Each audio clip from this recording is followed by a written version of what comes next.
Hello everyone, welcome back to my channel study point. तो आज का हमारा टॉपिक है शिक्षा क्या है और शिक्षा के बारे में आज हम जानेंगे, क्योंकि शिक्षा एक व्यक्ति के लिए बहुत ज़रूरी होती है। ठीक है, वो व्यक्ति को हर क्षेत्र में आगे बढ़ने के लिए प्रेरित करती है। एक शिक्षित व्यक्ति ही हर जगह सफल हो सकता है। तो आइए हम देखते हैं शिक्षा है क्या। ठीक है, तो शिक्षा क्या है। शिक्षा जो है वो मनुष्य के विकास का मूल साधन है।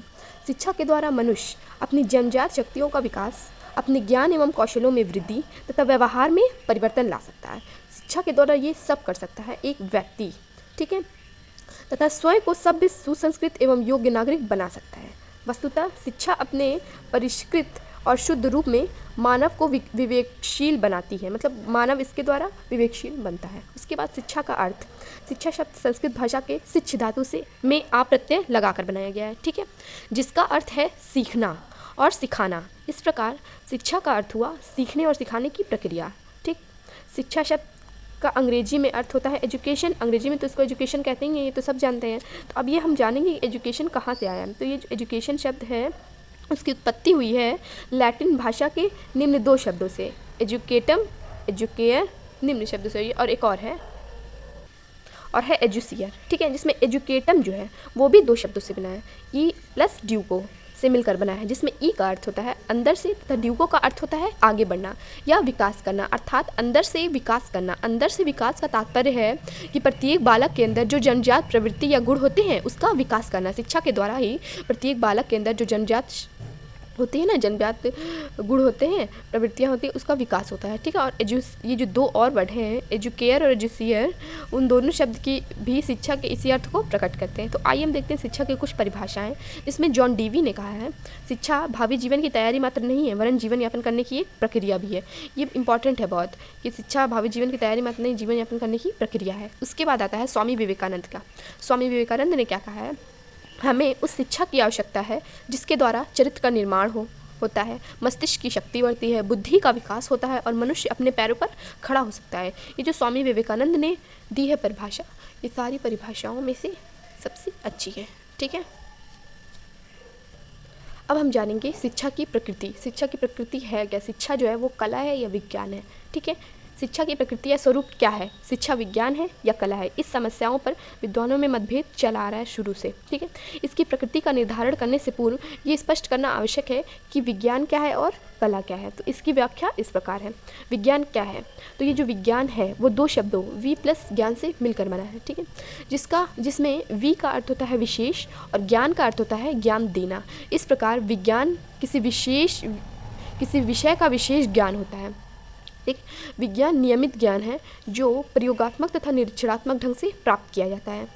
ठीक है, उसके बाद आता है कला क्या है। तो ये जो कला है, कला ज्ञान में ना होकर कुशलता में होती है। कला की कसौटी जो होती है वो कलाकार का कौशल होती है। ये जो कला है, कला का लक्ष्य होता है व्यक्ति को श्रेष्ठ बनाना, न कि ज्ञानी। इस प्रकार कला किसी कार्य को करना है, न कि जानना। ठीक है, कला में कौशल का अभ्यास शामिल है, बिना अभ्यास की कला नहीं आती। ये तो बात सच है कि बिना अभ्यास की कला नहीं आती, उसको बार बार अभ्यास करना पड़ता है। उसके बाद आता है कि शिक्षा की प्रकृति विज्ञान और कला दोनों के रूप में।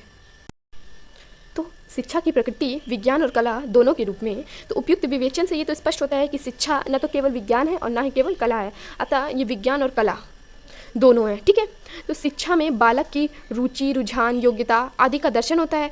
किस विषय को किस प्रकार पढ़ाया जाए इसकी जानकारी भी प्राप्त होती है। ठीक है, इसमें शिक्षण सिद्धांत, विधि, पाठ्यक्रम, अनुशासन, विधियाँ, विद्यालय आदि पर विचार किया जाता है। इसी दृष्टि में शिक्षा को विज्ञान की श्रेणी में रखा गया है। ठीक है, कला पक्ष में शिक्षक का शिक्षण कार्य तथा बालक का अभ्यास कार्य होता है।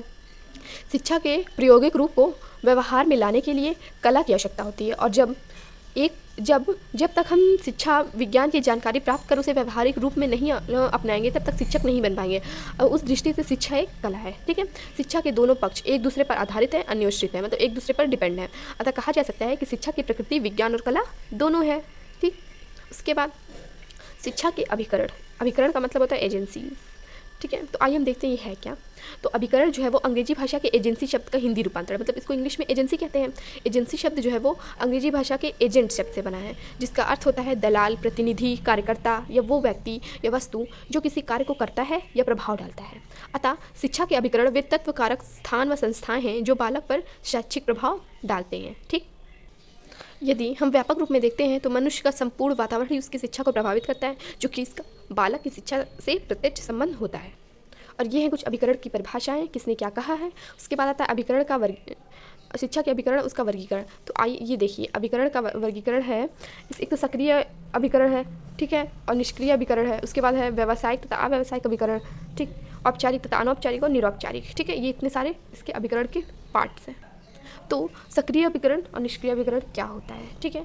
तो सक्रिय अभिकरण में घर या परिवार आता है, मतलब कि सक्रिय अभिकरण में वे अभिकरण आते हैं जो सक्रिय होते हैं, जिसमें दोनों सक्रिय होते हैं, जैसे जो आमने सामने होते हैं, ठीक है।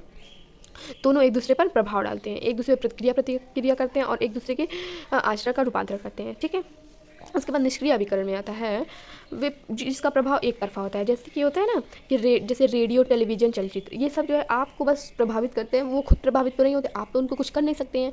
वो जो न्यूज़ दे रहे हैं, वो जो बता रहे हैं, उनसे आप प्रभावित हो रहे हैं, वो नहीं। एक रेडियो, एक टीवी तो खुद थोड़ी प्रभावित होता है, तो इसलिए ये निष्क्रिय अभिकरण है, ठीक है।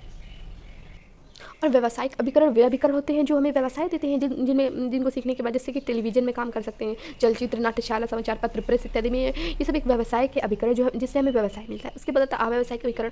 अव्यावसायिक अभिकरण के अंतर्गत जैसे कि स्काउटिंग, गर्ल्स गाइडिंग और ये NSS, ये सब होता है ना, ये सब जो होते हैं वो भलाई, जिसका उद्देश्य होता है व्यावसायिक न होकर समाज की भलाई, कल्याण तथा जागरूकता का प्रसार करना। इससे कोई व्यवसाय नहीं होता है, तो इसलिए जो है ये व्यावसायिक अभिकरण के अंतर्गत इसे रखा गया है। उसके बाद आता है औपचारिक, अनौपचारिक। औपचारिक तो आप सभी जानते होंगे, जिसका एक निश्चित समय होता है, जिसका निश्चित उद्देश्य होता है, निश्चित पाठ्यक्रम होता है, निश्चित शिक्षक होते हैं, एक निश्चित उद्देश्य के तहत, एक निश्चित उद्देश्य को प्राप्त करने के लिए जो शिक्षा दी जाती है उसे कहते हैं औपचारिक अभिकरण। जैसे कि आप लोग स्कूल में पढ़ते हैं, ठीक है, तो ये जो स्कूल है वो एक पर्टिकुलर एम से बना है, बच्चों को शिक्षा देने के लिए। बच्चे उसमें जाते हैं अपनी एक पर्टिकुलर एक शिक्षा प्राप्त करने के लिए, ठीक है। तो इसीलिए ये जो स्कूल है, हमारा विद्यालय, महाविद्यालय, ये जो है औपचारिक अभिकरण के अंतर्गत आता है, क्योंकि इसमें सब कुछ निश्चित होता है, टाइम टेबल भी निश्चित होता है, सिलेबस भी निश्चित होता है, ठीक है। तो आप सभी ये जान लीजिए, जिसका सब कुछ निश्चित हो वो है औपचारिक अभिकरण। जैसे हमारा है स्कूल, कॉलेज, ठीक है। और ये है औपचारिक अभिकरण की कुछ विशेषताएँ। वही मतलब कि समाज, राज्य अपने शैक्षिक उद्देश्य को प्राप्त करने के लिए औपचारिक अभिकरण के द्वारा होता है। शैक्षिक उद्देश्य तो औपचारिक अभिकरण जाहिर सी बात है स्कूल, विद्यालय, महाविद्यालय से ही प्राप्त होगी, ठीक है। इसका प्रमुख उद्देश्य होता है शिक्षा देना होता है, ठीक है। उसके बाद यही सब है, ये सब कुछ है इसकी औपचारिक अभिकरण की विशेषताएं। उसके बाद आता है अनौपचारिक अभिकरण। अनौपचारिक अभिकरण वो अभिकरण होते हैं जिसका कि इस अभिकरण से बालक जीवन पर्यंत सीखता रहता है, क्योंकि औपचारिक अभिकरण में तो एक बालक अगर सीखता भी है तो एक निश्चित समय के लिए रहता है, परंतु अनौपचारिक अभिकरण होता है जो एक बालक जो होता है वो अपने घर, परिवार, समाज, खेल कूद का मैदान, कहीं भी वो जाता है जिससे कुछ ना कुछ सीखता है, जिसका कोई निश्चित समय या कोई उद्देश्य नहीं होता है। तो जैसे कि है ना, ये सब धर्म, समाज, राज्य, रेडियो, दल, गुट, खेल का मैदान, ये सब जो है अनौपचारिक अभिकरण के अंतर्गत आते हैं। और इसके द्वारा जो शिक्षा मिलती है वो बालक के व्यवहार में भी परिवर्तन कर देती है, ठीक। यह अनौपचारिक अभिकरण की कुछ विशेषताएं, ठीक है। इससे मिलने वाली शिक्षा जो होती है वो स्वाभाविक होती है और जीवन के लिए उपयोगी होती है। यह अभिकरण व्यक्ति के ऊपर जीवन प्रयत्न प्रभाव डालते हैं, जैसा कि हमने बोला, ठीक है। उसके बाद अनौपचारिक शिक्षा अभिकरणों का व्यक्तित्व निर्माण, चरित्र विकास और सामाजिकरण करने में महत्वपूर्ण योगदान होता है, ठीक।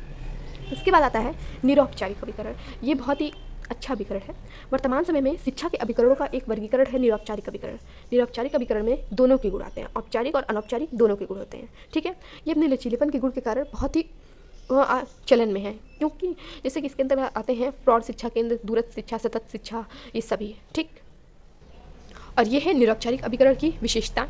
तो ये था हमारा आज का टॉपिक, शिक्षा के बारे में हमने आपको पूरी जानकारी दे दी, ठीक है। अगर आपको हमारा वीडियो अच्छा लगा हो तो हमारे चैनल को सब्सक्राइब ज़रूर कीजिएगा और हमारे वीडियोज़ को शेयर कीजिएगा। Thank you so much.